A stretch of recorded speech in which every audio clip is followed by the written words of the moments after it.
Yo, who's back? Hey, Jeff, guess what? We're back again. I literally just said, guess who's back? And you're like, Jeff, we're back. Apparently, we're back. Apparently. Which, with the, I don't know, are we 4 p.m. in Neuro? Like, is that what we are?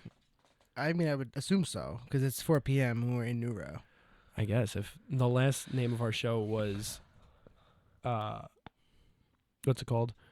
11 a.m. in Neuro. Well, I guess this is 4 p.m. We in shifted Neuro. time, so I guess we're here now.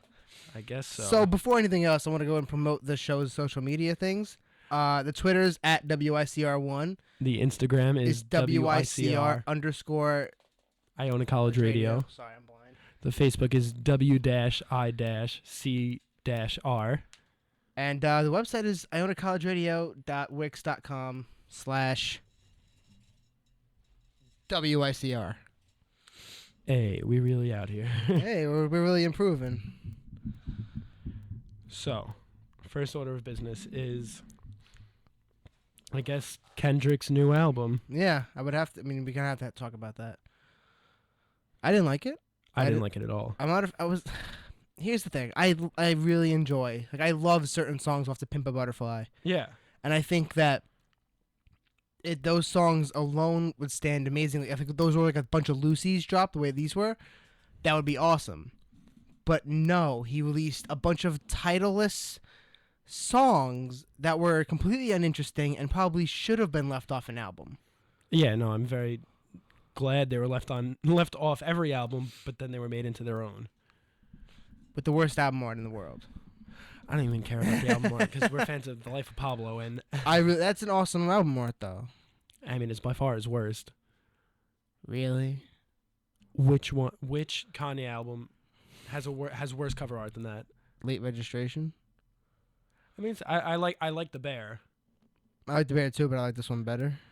I don't know. I mean, it fits. I'm not saying it doesn't fit the album.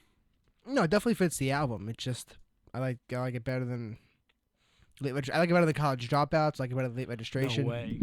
I don't like the album better, but the album art itself, yeah. And I love the College Dropouts album art. I mean, it's bland. It's a bear. No, but it's the bear in the gym. Like after he just like dropped out, so he's just sitting there. I mean, I guess I do like that. I don't like Late Registration's like the bear walking into a church. No, he's walking back into the school. Yeah, no, but that's a nice school. That's not what a school looks like. That's not what our school looks like. Well, yeah, not our school, but some schools look like that. And then Graduation to My Beautiful Dark Twisted Fantasy. They're all better than The Life of Pablo. I think my favorite's either My Beautiful Dark Twisted Fantasy or 808s. I love 808s. I do like 808s a lot. I really like Yeezus' though. Oh, right. I forgot about Yeezus. Yeah, no, I also really like Yeezus'. But never mind Kanye's album covers. Kendrick's album is extremely boring. No, it's so bland. It's literally like songs that weren't good enough for the album that he didn't mix or master. Put air quotes around that. Yeah. And it's not enjoyable. There's nothing special about it. Or like a lot of the times his voice just irks me. He has like weird voices. He tries to do a weird voice just to do a weird voice, as opposed to somebody like Kanye. No, not even somebody like Danny Brown or He Chance. just has a weird voice. Like their weird voice comes naturally. Like you could hear when Chance and Danny Brown speak that their voice has, especially Danny Brown. Well, guy's one of the weirdest speaking voices in the universe. Sometimes. Yeah, no, it is kind of like higher pitched. Yeah, no, both of them, Danny Brown and Chance. Yeah. It's actually weird when Danny Brown has a normal voice when he's rapping. When he goes like deeper. The serious songs always have like that weird like, or like a break in a hype song where he'll have the high pitch and then all of a sudden he'll like deliver like 3 lines in his regular voice. And you're like, no, that's not even the weird voice is his regular voice, it seems like. Yeah. And then the deeper voice is just when he's like, oh well, I'm gonna just do that. But it sounds good. Whereas on Untitled, Unmastered, which is Kendrick's album. Yeah. I know. I wasn't telling you. It kind of sounds like he's doing the voices just to do it. Yeah, like he was like, well, what would spice this verse up? How about this weird voice? Like the Untitled 2. It's a song. It's like pimp, pimp, and it's just like it. It's so that's like a recurring theme throughout the album again. Yeah, it happened during I think at the beginning of Seven. Yeah. Just with the awful poem from To Pimp a Butterfly. He thinks that works. It doesn't. Yeah, and but except the pimp thing it's a thing that he obviously tried to do to get people to say. Yeah. Like the same thing. I forget was it Mama on To Pimp a Butterfly where the whole boo boo thing. Yeah. Yeah, it's just he's trying to get people to say his lyrics like people say like Drake's lyrics, but it doesn't come naturally. Are all catchy. Like yeah, there's nothing catchy about Pimp Parade. Like don't get me wrong. Drake sometimes is trying to come up with those lyrics that gets everybody repeating it, but sometimes it just can't. Like like YOLO. Like I doubt when he made that was like everybody's gonna be saying this. Literally everyone. It's gonna become like synonymous with like hashtags. Yeah. And everything. It's gonna literally take over popular culture for a little bit. Which is like if it happens, fine. If it happens, it's fine. You're but not don't make it so of obvious that you're trying to do it. Like DJ Khaled is getting to the point where he's trying to do it. He's not getting to. He was at that point when he started doing all this. I don't know how many things I've seen where he's like, I'm here, DJ Khaled, another one. And you're just like, why? He's just trying to do it. But yeah, so his voice irks me on the album. Overall, it's obviously mastered, but the beats still sound muddied. Yeah, because they weren't mastered well. Yeah. I think it just wasn't. He wanted to push it out as quickly as possible, and when it wasn't mastered enough, he was like, screw it, we'll call it Untitled, Unmastered. Which I don't really like. It doesn't make up for the fact that it doesn't sound good. No, yeah, take a couple of extra days, Kendrick. But even we don't need it right away. But even the beats, if they weren't muddied, they'd still be uninteresting and boring.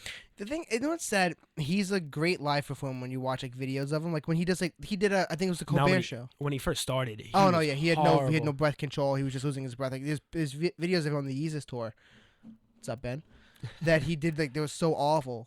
But now, like the Colbert thing, when he did like kind of like a medley of songs, it was actually kind of awesome. It made me wish I liked the songs because he learned he doesn't need to run. Like if you notice, he stands in one spot. He's not somebody who's running all around. He learned to use his breath control properly, but it's still like it doesn't translate well to his music. Yeah, like same goes for a lot of people where their live energy is far better than their album energy. Like Childish Gambino, like obviously he has like energy live, but he has a version of Shadows that he does live that was on because of the internet. And there's like at the end, it's like there's like a break where it's like kind of like an interlude that's much longer live, and then comes in with like this huge, there's like organ sounds and it's like bass that just like shakes everything. I have like the live thing I played you that one time for sophomore year, like. If you can remember that. Yeah, I was going to say 2 years ago, some random-ass Childish Gambino performance. It's awesome. And then you realize that there's a lot more energy, even like to like Telegraph Ave or whatever. But it's like, there are people like Travis Scott, where regardless he brings energy, and then obviously live energy has like, it feels like more. But with Kendrick, it doesn't feel like that energy there is a lot of the time in his like album. Like, performing live, it's there. But that's the same thing with a lot of other artists. But other artists like Travis Scott and Chance, they bring the energy to the album, but then they just bring it even more alive. Yeah. Chance like dances and goes every other second, like, and as if he doesn't do that on his album or mixtapes. I can't wait for his new album. Yeah, but it's actually gonna be another mixtape. He said it's gonna be free, which is pretty cool. Chance is flooding the streets. No, he's not flooding the streets. No, he's watering a plant. No, it's weird though. I think since Acid Rap, he's had something like 80 features. What? Like he's had a lot. Like just in 2014, he had like something like 42 features. Whoa. Yeah, because I remember there was somebody who said online that he stopped posting music, and somebody was like, or stopped making music, and somebody was like, oh yeah, and then listed his features from the end of Acid Rap era, or the end like after Acid Rap to that point in 2014, and it was just like a lot. Wow. Yeah. So he's not flooding the streets, but he's keeping us hydrated. He's keeping us from getting too thirsty. Yeah. But we should probably go to a break.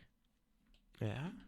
Should probably play Yeah. a song. You want to play a Kendrick song? I have All Right loaded on my phone. Yes. I was gonna say until you play All Right. A clean version, of course. Thanks, bass god. Well, oh man. Well, we'll see after the jump. I don't know what that's called, and I gotta figure it out because I keep on calling it a jump. They keep calling it a jump. Whatever. Yeah, whatever. How many people listening? Nobody. Call it whatever you want. Ben's listening. Hey, Ben. All right.